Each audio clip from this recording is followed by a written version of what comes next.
সিয়ামের বিষয়ে দু একটা কথা আমার চিন্তা থেকে আপনাদের শেয়ার করি। মারিয়াম আলাইহিস সালাতু ওয়াস সালাম যখন নির্জন এলাকা থেকে লোকালয়ে সন্তান নিয়ে প্রবেশ করলেন, তখন তিনি বলছেন, ইন্নী নাযারতু লির রহমানি সাওমা ফালান উকাল্লিমাল ইয়াউমা ইনসিয়্যা। মানুষজন জিজ্ঞেস করছে, মারিয়াম, এই ছেলে কোথায় থেকে আসলো? তোমার তো বিয়ে হয়নি। তো উনি বলছেন, ইন্নী নাযারতু লির রহমানি সাওমা, আমি আল্লাহর জন্য সিয়াম রেখেছি। জি ফালান উকাল্লিমাল ইয়াউমা ইনসিয়্যা, তাই কোনো মানুষের সাথে কথা বলবো না। ফা আশারাত ইলাইহি, মুখ বন্ধ রেখে এখন হাত দিয়ে ইশারা করতেছে বাচ্চার দিকে। একে জিজ্ঞেস করো। আমার প্রশ্নের জায়গা হয়তো বুঝতে পেরেছেন, সিয়াম থাকলে কথা বলা যাবে না কেন? জি জি জি উনি বলছেন, ইন্নী নাযারতু লির রহমানি সাওমা, আমি আল্লাহর জন্য সিয়াম আছি। ফালান উকাল্লিমাল ইয়াউমা ইনসিয়্যা, এই জন্য কোনো মানুষের সাথে কথা বলবো না। তার মানে সিয়াম থাকা মানে শুধু খাবার থেকে বিরত থাকা নয়। আমরা যেটাকে রোজা বানিয়ে নিয়েছি, আমরা সিয়াম শব্দের অর্থই বুঝিনি। সিয়াম এক ব্যাপক অর্থবোধক শব্দ। জাকারিয়া আলাইহিস সালাতু ওয়াস সালামও যখন আল্লাহর কাছে সন্তান চাইলেন, হুনালিকা দাআ জাকারিয়া রাব্বাহ, তখন তাকে তা আল্লাহ আলামত দিচ্ছেন যে আয়াতুহা আল্লাহ তুকাল্লিমান নাসা সালাসাতা আইয়াম, তোমার যে সন্তান হবে তার আলামত হচ্ছে তুমি 3 দিন মুখ বন্ধ রাখবা, মানুষের সাথে কথা বলবা না। জি জিহব্বার সিয়াম। সিয়াম প্রকৃত অর্থে 3টা স্তরে বিভক্ত। প্রথম স্তর, যেই স্তর ভঙ্গ করলে সিয়ামই কবুল হবে না, বাতিল হয়ে যাবে, সেই স্তর হচ্ছে পেটের সিয়াম আর লজ্জা স্থানের সিয়াম। পেট থাকবে ক্ষুধার্ত এবং লজ্জা স্থান ব্যবহৃত হবে না। এই এই লিমিটেশন ক্রস করলে সিয়াম ভেঙে যাবে। জি কিন্তু এর পরের স্তর, যেটা প্রকৃত সিয়াম, যেটা আসল সিয়াম, সেটা হচ্ছে চোখকেও সিয়াম রাখতে হবে, জিহব্বাকেও সিয়াম রাখতে হবে, কানকেও সিয়াম রাখতে হবে, হাত পাকেও সিয়াম রাখতে হবে, অন্তরকেও সিয়াম রাখতে হবে। ঠিক সিয়াম ব্যাপক অর্থবোধক। মারিয়াম আলাইহিস সালাতু ওয়াস সালাম আছেন মুখের সিয়াম, জিহব্বার সিয়াম। জাকারিয়া আলাইহিস সালাতু ওয়াস সালাম আছেন জিহব্বার সিয়াম। জিহব্বা বন্ধ থাকবে, কথা হবে না। কিন্তু দুঃখজনক হলো সত্য যে আমরা এমন সিয়াম পালন করি যেখানে শুধু পেট পাবে না খাবার, লজ্জা স্থান হবে না ব্যবহৃত, কিন্তু ঠিকই আমাদের জিহব্বা ব্যবহৃত হচ্ছে শয়তানের জন্য, আমাদের চোখ ব্যবহৃত হচ্ছে শয়তানের জন্য, কান ব্যবহৃত হচ্ছে শয়তানের জন্য। এটি প্রকৃত সিয়াম জি নয়। জি এই সিয়ামের অর্জনকে রাসূলুল্লাহ সাল্লাল্লাহু আলাইহি ওয়াসাল্লাম বলেছেন, এই সিয়ামের অর্জন শুধুই ক্ষুধা, শুধুই ক্ষুধা, ঠিক কোনো ফজিলত নয়। মাল্লাম ইয়াদা কাওলা যুরি ওয়াল আমালা বিহি ফালাইসা লিল্লাহি হাজাতুন আন ইয়াদা তুআমাহু ওয়া শারাবাহ। যে ব্যক্তি সিয়াম অবস্থায় মিথ্যা কথা ও কাজ পরিত্যাগ করল না, আল্লাহর কোনো প্রয়োজন নাই তার এই না খেয়ে থাকার, কোনো প্রয়োজন নাই। সর্বোচ্চ স্তরের সিয়াম পালনকারী কে? সর্বোচ্চ স্তরের সিয়াম পালনকারী হচ্ছে যার জিহব্বা ও সিয়াম আছে ঠিকই, যার চোখ সিয়াম আছে ঠিকই, যার কান সিয়াম আছে ঠিকই, কিন্তু এই জিহব্বা সিয়াম থাকার পরে ব্যস্ত আছে আল্লাহর জিকিরে। ঠিক জিহব্বা সিয়াম পালন করছে কিভাবে? গিবতে নাই, অপবাদে নাই, হাসি মজাকে নাই, গালিগালাজে নাই, অপ্রয়োজনীয় কথায় নাই। এটাই জিহব্বার সিয়াম, যেটা জাকারিয়া আলাইহিস সালাতু ওয়াস সালামকে আল্লাহ বলেছেন, যেটা মারিয়াম আলাইহিস সালাতু ওয়াস সালামকে আল্লাহ বলেছেন, ইন্নী নাযারতু লির রহমানি সাওমা। কিন্তু জিহ্বা তো সিয়াম আছে, এমন একজন সিয়াম পালনকারী সত্যিই যার জিহ্বা সিয়াম আছে, যার জিহ্বা গীবত, অপবাদ, পরনিন্দায় ব্যবহার হচ্ছে না, কিন্তু তার এই জিহ্বা আবার ব্যবহার হচ্ছে জিকিরে। ঠিক জাকারিয়া আলাইহিস সালাতু ওয়াস সালামকে আল্লাহ যেমন বললেন যে তুমি 3 দিন চুপ থাকবা, কিন্তু এই 3 দিন তোমার কাজ হচ্ছে সকাল সন্ধ্যায় আল্লাহর জিকির করবা। জি জি জি তার মানে কি দাঁড়ালো? তার মানে এটিই দাঁড়ালো এই 3 দিন তোমার জিহ্বা অপ্রয়োজনীয় কথাও কাজে ব্যবহার হবে না, কিন্তু ব্যবহার হবে কার জিকিরে? আল্লাহর জিকিরে।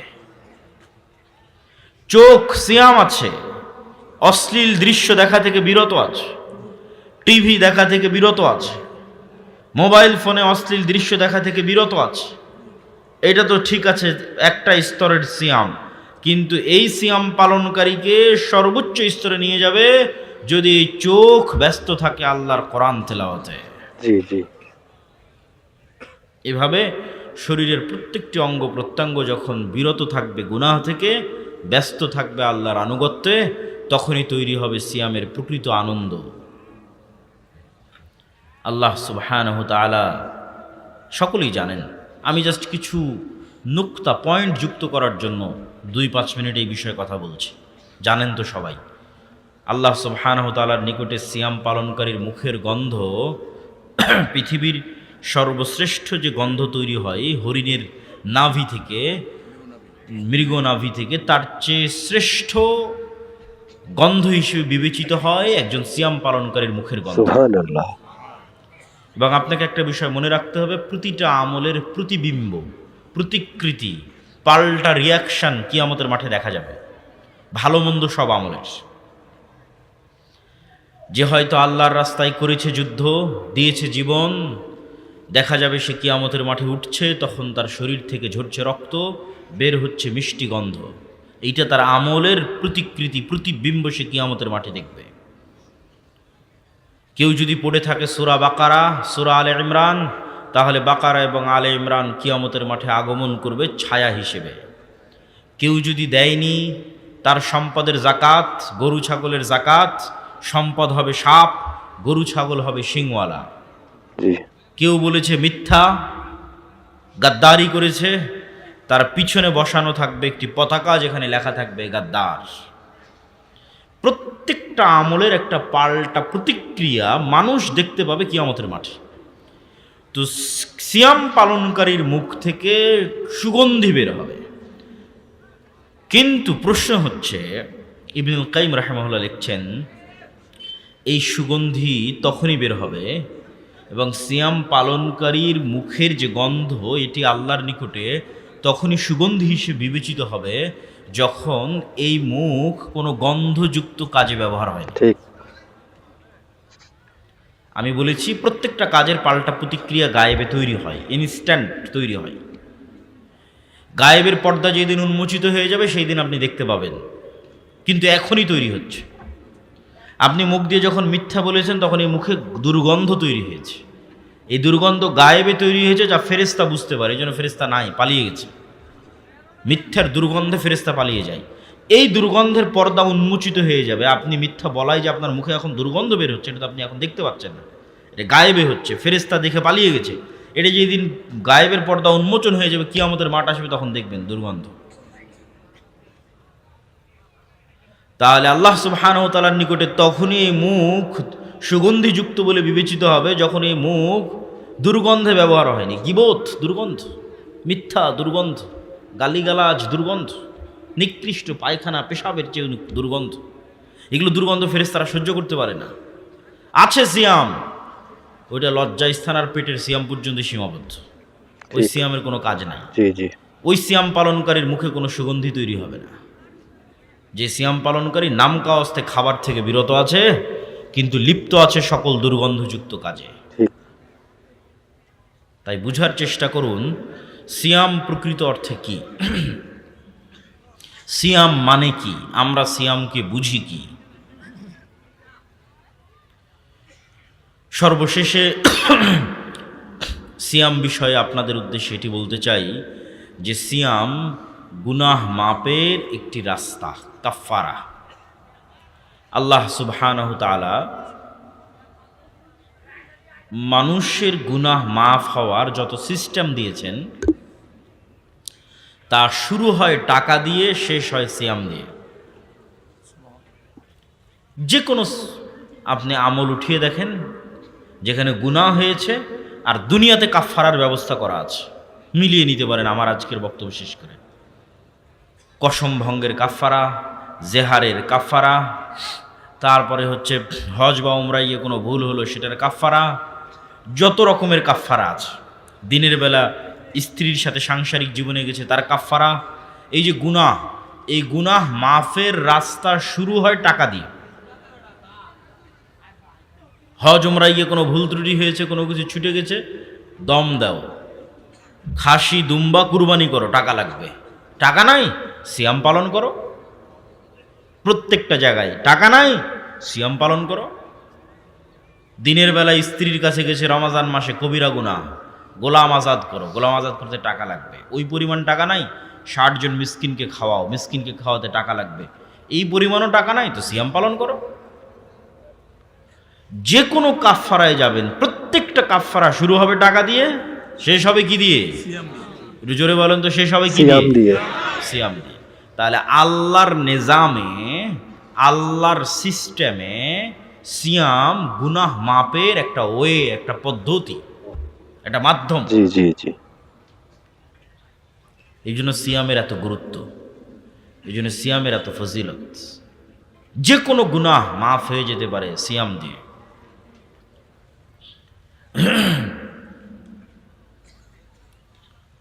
প্রিয় দর্শক ও শ্রোতা, উপস্থিত মুসল্লিবৃন্দ, সকলের উদ্দেশ্যে উদাত্ত আহ্বান থাকবে, আমরা যে শাবান মাসে পৌঁছে গেছি, এই শাবান মাস যদি শায়েখ আব্দুর রাজ্জাক বিন ইউসুফ এই বিষয়ে আলোচনা করেন, বিস্তারিত শুনবেন। আমি শুধু কিছু নোক্তা পয়েন্ট যেগুলো খুব গুরুত্বপূর্ণ এবং সূক্ষ্ম, সেগুলো আপনাদের সাথে শেয়ার করে যাচ্ছি।